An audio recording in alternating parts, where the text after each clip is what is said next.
இந்த நிகழ்வானது இன்றைக்கு வரலாற்றிலே சிறப்புமிக்க என்றைக்கும் மறக்க முடியாத ஒரு நன்னாளாக இந்த ஓசூர் மக்களுக்கு அமைந்திருக்கிறது என்று சொன்னால் அது மிகையாகாது. இங்கே பக்கத்திலே இருக்கின்ற ஏரி இந்த பகுதியை ஆண்ட குறுநில மன்னன் ராமநாயக்கன் அவர்கள் இந்த பகுதி மக்களுக்கு குடிநீருக்காக கட்டிய இந்த ஏரி இன்றைக்கும் பல நூற்றாண்டுகள் ஆனாலும் வரலாற்றிலே அவர் பெயர் மறைக்கப்படாமல் இன்றைக்கு வரை ராமநாயக்கன் ஏரி என்று அந்த மன்னனின் புகழ் பாடிக்கொண்டிருக்கின்றது.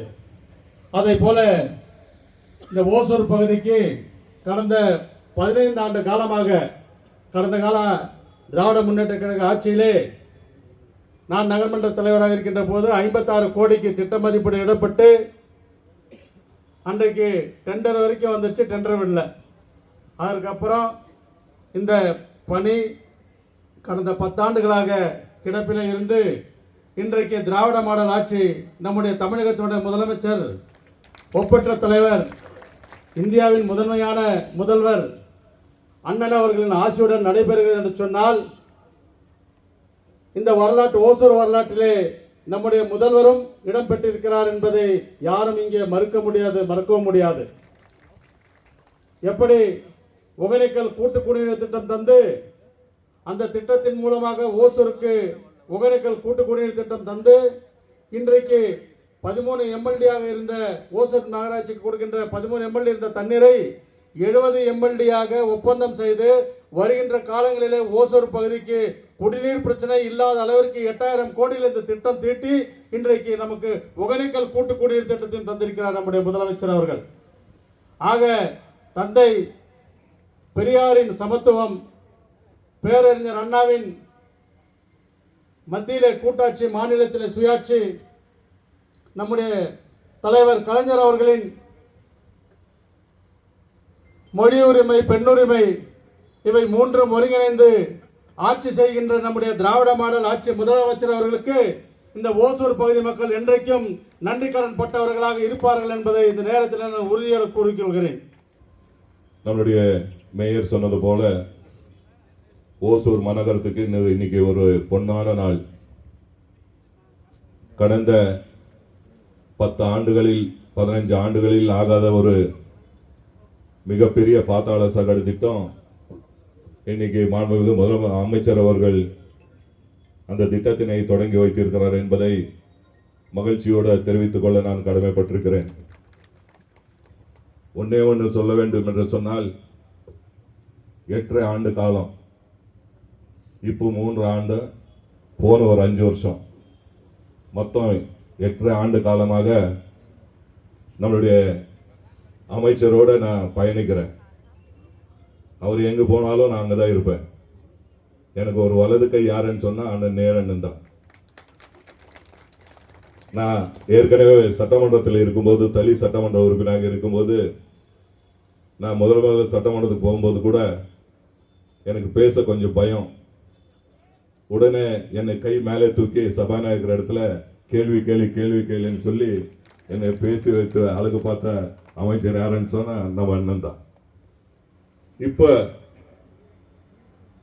அவர் அமைச்சரான உடனே நான் சட்டமன்ற உறுப்பினரான பிறகு கேட்டதெல்லாம் கொடுத்த அமைச்சர் யாருன்னு சொன்னா நம்ம அமைச்சர் தான். நான் முதல்ல ஓசூர் மாநகராட்சிக்கு என்னென்ன தேவையோ அதெல்லாம் சட்டமன்றத்தில் பேசுவேன். நான் சட்டமன்றத்தில் பேசி முடிஞ்ச உடனே என்னை கூப்பிட்டு, என்ன பிரகாஷ் அது கேட்டியே, பஸ் ஸ்டாண்ட் கேட்டியே, அதுக்கு இடம் இருக்கா அப்படின்னு கேட்பாரு. ஆனால் இடம் இருக்கு, ஆனால் வேற இதில் இருக்கு, மாற்றி தரணும்னு. நான் உடனே கலெக்டர் சொல்லிடுறேன், மாற்றிடலாம். எவ்வளோ பணம் வேணும்னு. எவ்வளோ பணம் தெரில, நான் எஸ்டிமேஷன் போடணும்னு 50 கோடி கொடுத்து இன்னைக்கு பஸ் ஸ்டாண்டு கட்டின்னு இருக்கோம். அதே போல காம்ப்ளெக்ஸ் வேணும்னு கேட்டேன், உடனே காம்ப்ளெக்ஸ் கொடுத்தாரு. அதே போல மீன் மார்க்கெட் வேணும்னு அதுவும் கொடுத்தாரு. லைப்ரரி வேணும்னு சொல்லணும், அதுவும் கொடுத்தாரு. அப்புறம் இன்னும் சில பிரச்சனைகள் எல்லாம் சொல்லும் போது கண்டிப்பாக நிறைவேற்றி தருவேன்னு சொன்னாரு.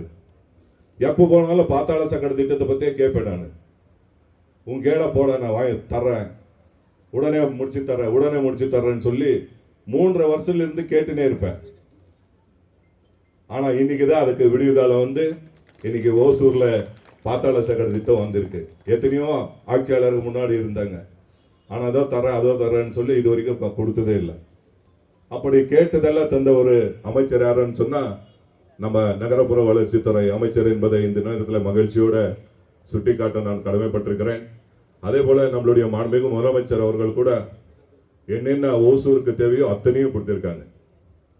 கேட்டதும் கொடுத்தாங்க, கேட்காதையும் சிலதெல்லாம் கொடுத்தாங்க. இன்னைக்கு ஓசூர் மருத்துவமனைக்கு 100 கோடி செலவில் 420 படுக்கை கொண்ட ஒரு மகப்பேறு மருத்துவமனை கொடுத்திருக்காங்க. அதே போல பல்வேறு திட்டங்கள், விமான நிலையமாகட்டும், மெட்ரோ ரயில் திட்டமாகட்டும் போன்ற பல்வேறு திட்டங்கள் நான் சட்டமன்றத்தில் என்னென்ன பேசணும் அத்தனையும் இன்னைக்கு ஓசூர் பகுதியில் கொடுத்திருக்கிறார் என்பதை இந்த மகிழ்ச்சியோட நான் தெரிவித்துக் கொள்ள கடமைப்பட்டிருக்கிறேன். இன்னைக்கு ஓசூர்ல நண்பர் சொன்னார், இன்னைக்கு ஏற்கனவே 30 வருஷம் முன்னால போட்ட நம்ம ரிங் ரோடு, அன்னைக்கு ரிங் ரோடே இல்லை. நான் எம்எல்ஏ இருக்கும்போது ரிங் ரோட பிளான்ல இருந்தது, அமல்படுத்தலை. அன்னைக்கு பார்க்க அசம்பிளியில் பேசி அந்த ரிங் ரோடு அன்னைக்கு இருக்கிற போது அந்த பகுதியில் இருக்கிற நண்பர்கள் அந்த ரிங் ரோடு போகும்போது நானும் சரி அண்ணன் சுகுணம் கூட வரும்போது எனக்கு ஷால்வ் அடிக்க வந்தாங்க. நான் சொன்ன ஷால்வை கண்டிப்பாக வாங்கிக்க மாட்டேன். நான் இந்த ரிங் ரோடு பணிகளை ஆரம்பிச்சுட்டு ரிங் ரோடு போட்ட பிறகு நான் ஷால்வ் வாங்குறேன்னு சொல்லி அசம்பிளியில் பேசி அண்ணன் தளபதியார் ஒப்புதல் வாங்கி அன்னைக்கு இருக்கிற நம்மளோட ஹைவே மினிஸ்டர் மதிப்புக்குரிய இன்னைக்கு அமைச்சர் திரு வெள்ளக்கோயில் சுவாமிநாதன் கூப்பிட்டு இன்னைக்கு அந்த ரிங் ரோடு இன்னைக்கு அன்னைக்கு ஆரம்பிச்சோம். மாண்புமிகு தமிழ்நாடு முதலமைச்சர் அவர்களின் ஆணைக்கிணங்க ஒசூர் மாநகராட்சி பகுதியில் ரூபாய் 582.54 கோடி மதிப்பில் பாதாள சாக்கடை திட்டப்பணி துவங்கி வைக்க வருகை தந்துள்ள மரியாதைக்குரிய மாண்புமிகு நகராட்சி நிர்வாகத்துறை அமைச்சர் அவர்களே, மாவட்டம் சென்னை கோவை கிணையாக தொழில்துறையில் வேகமாக வளர்ந்து வருகிறது. அன்போடு அழைக்கின்றோம்.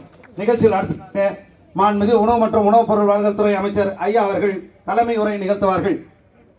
பன்னாட்டு விமான நிலையம் அமைக்கப்படும் என்று சொன்னால் அதை சட்டமன்றத்திலே 110 விதியின் கீழே பன்னாட்டு விமான நிலையம் சுமார் 2000 ஏக்கரில் அமைப்பதற்கு இன்னைக்கு அறிவித்து அந்த பணிகளை இன்னைக்கு அதை செய்ய வேண்டும் என்று முதலமைச்சர் அவர்கள் அறிவித்திருக்கிறார்கள். இந்த ஒசூர் மாநகராட்சிக்கு மட்டும் இந்த 3 ஆண்டு காலத்தில் என்னென்ன செய்திருக்கிறது என்பதை மட்டும் உங்களுக்கு எடுத்து சொல்ல கடமைப்பட்டிருக்கின்றேன் என்று சொல்லியிருக்கிறார்கள். எனவே விரைந்து இப்போது இந்த குடிநீர் திட்டம் வருவதற்கு நமது ஒசூர் தான் முக்கியமான காரணம். கிட்டத்தட்ட அதை விட 60 அடி 70 அடி உயரத்தில் இருக்கிற காரணத்தால் பல்வேறு மேல்நிலை நீர்த்தேக்க தொட்டிகள் கட்டப்பட்டு இலகுவாக இங்கே தண்ணீர் சேருவதற்காக அந்த பணி தொடங்கப்பட்டிருக்கிறது. எனவே விரைவில் உங்களுக்கு அந்த திட்டம் கொண்டு வருவதற்கு அனைத்து முயற்சிகளையும் இந்த துறை எடுக்கும் என்பதை தெரிவித்துக் கொள்கிறேன். சட்டமன்ற உறுப்பினர்களுக்கும் முன்னாள் சட்டமன்ற உறுப்பினர், முன்னாள் நாடாளுமன்ற உறுப்பினர், இந்நாள் நாடாளுமன்ற உறுப்பினர், மேயர் அனைவருக்கும் நன்றியை சொல்லுகிறேன். நன்றி.